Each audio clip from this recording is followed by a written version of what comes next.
from the women's basketball program. So Coach Davis, how do you feel that last season went? Well, I mean, obviously pretty well. If you can, there's one team at the end of the year that has the ultimate prize, and we captured that in the 2008 NEI Division I National Championship. So you can't get any better than that. So it went great. So what are your thoughts for this upcoming season? Well, I think we'll have continued success. We have a young team. We have one senior and one Gregory, and we have a lot of returners, but they're sophomores and one or two juniors, and they got a lot of good experience last year playing in those kind of in that kind of environment, and competed very well with the best in the nation. So I have high hopes. If we can stay healthy and work hard, then we should be right there at the end of things again this year. So, Coach Davis, who do you think are some key players this new season? Well, this is an interesting year because we have 11 players that I think can compete on every given night. So we're going to try to play between 9 and 11 players. We've been trying to play 11, and sometimes it's worked, but sometimes the kid has an off night or not, or so. So we're going to be able to try. We have most depth we've ever had this season. So it's too early to tell. You would think Lauren Gregory's going to be right in there because of her. She started last year for us, and she's our only senior. Paige Hallberg started some games last year. She started 24 games. Sarah Boyd was our point guard. She started every game as a freshman. So we're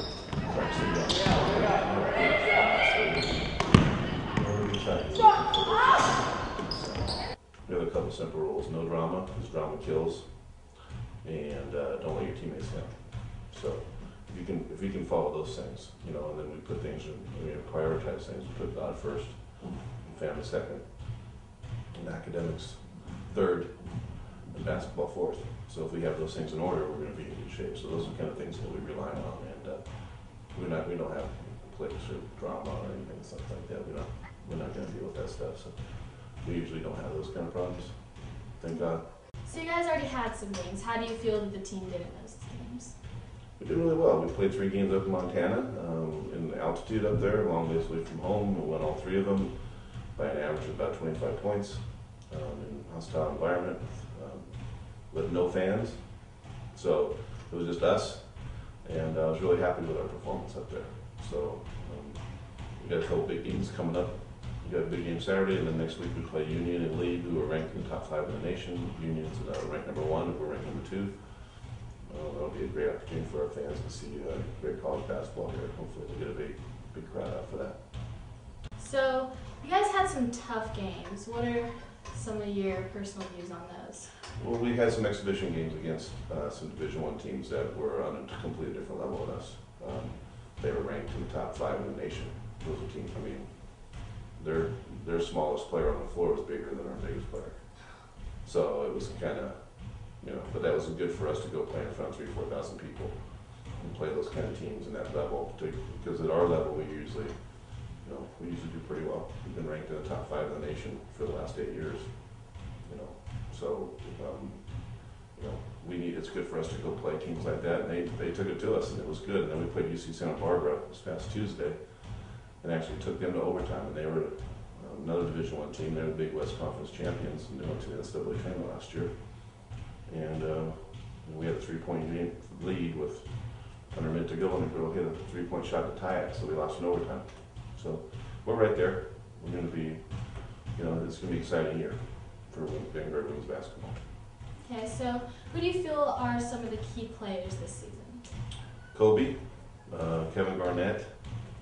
Those guys are tough. You mean on my team? Yeah, on the women's basketball program at Vanguard. Okay.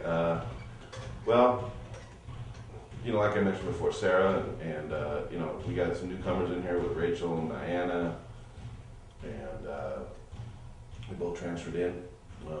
Therese, who some of our fans out there may not be aware of, but she was a 6'5" center that came in our team bonding trip. She broke her neck, and she's battling being paralyzed right now. So that's been a major setback for us. She's with us in spirit, and we're in constant contact with her. So Coach Davis, how do you feel about what happened with Therese has affected the team? Well, it's been a whirlwind of emotions. you know, it's something you can never prepare yourself or your team to go through. You just kind of, you know, you really just kind of trust in God and put all your faith there and with each other. And we all know things have been mapped out for us already, and then, you know, we also know He's the ultimate healer. So we've been praying for her to heal. Her, just her energy and her attitude has really lifted our team to, you know, even come closer. And her work ethic and her rehab to try to get back to walk again one day and stuff like that has been really inspirational. So we've been using that, and she's been, you know, we've been going down there lots and visiting her down in San Diego. She's hoping to go home early December to an outpatient rehab place. She can go home and she'll just continue rehab, but she'll just have to drive there. It's going to be a long process. It's going to take at least another year before they can see exactly what she's going to have and not have. So it's a life-changing thing, and it's really tough for people like myself that are actually there with her in the water when the accident did happen. So there's not a night that doesn't go by where I don't dream about that, or it's not really a dream, it's more of a nightmare that I don't have. They wake up 3 or 4 times a night, and it's been tough. But, you know, I got that call last night from her at 10:30. I was actually sleeping, and it was a good call. I'm glad she woke me up, because she said for the first time since her accident she's been able to move both of her legs. Oh, wow. And that was a true blessing and true miracle. So we're really excited about that. And so she was able to move them kind of together. Like I said, for the first time, she did about 15 or 20 times, and she was really excited. You can hear it in her voice. So that was a great praise report. So Do you feel that she's a motivation to the team or an inspiration in a way? both, absolutely. She's a really hard worker, and I actually talked to my team about this the other day. Where, you know, sometimes we think we're working hard, but maybe we can work a little bit harder. And I gave her an example. I was down there, and she was doing her rehab, and she worked so hard that she actually passed out. And then she woke up from that, and she wanted to go back to work again. And then she worked so hard there that she vomited. I mean, her work ethic is incredible. And I'm like, if she can do that, then we can at least run up and down the court a little faster. You know, so it's been a blessing to have her be a part of that and to motivate us in the ways that she has been. And you know, her strength through this is, I don't know how she's done it, because I don't think I could be in that situation and be as positive as she has been. And you know, she's just an incredible young lady, and I love her to death. You know, I really do miss her. She used to come to my office every day for lunch, and we talked about basketball because she wants to be a coach. And you know, I talk to her every day on the phone, and if I'm not down there, and so it's been life-changing. But it's been, you know, she's been really something else to be a part of. So I feel really blessed that she's in our life. So I heard that you guys have somewhat an odd tradition about someone saying a joke at the beginning of each practice. Well, we actually started it this year. We have it called the Joke of the Day, to try to relax us a little bit. And we've done it every day but one. On Friday, I wasn't in the best mood, so I told them that we're not doing Joke of the Day today because I'm not in a joking mood. But we've done that, and we kind of rotate that a little bit. And it's been a good way to loosen us up a little bit and take our thoughts off different things. And sometimes it's hard not to think about her, you know, in that situation and whatever. So we've been trying to take the edge off a little bit and doing that, and it's been a good thing. So every team focuses on certain aspects, certain attributions about the game. What do you feel that you focus on primarily? I think ours is mostly about hard work and effort and teamwork, and then obviously doing the stuff that we do to get us prepared for the games. I'm one of those coaches that demands hard work. If you work hard, then everything's going to be okay. If you don't, then we're gonna go head to head.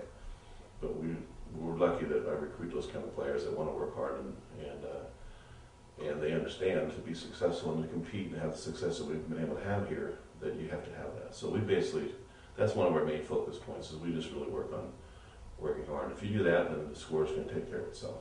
So we just want to outwork our opponents and make sure we give everything we have. Especially in the situation this year where we feel blessed that we can go out and run and jump and walk and do the things where one of our teammates can't right now.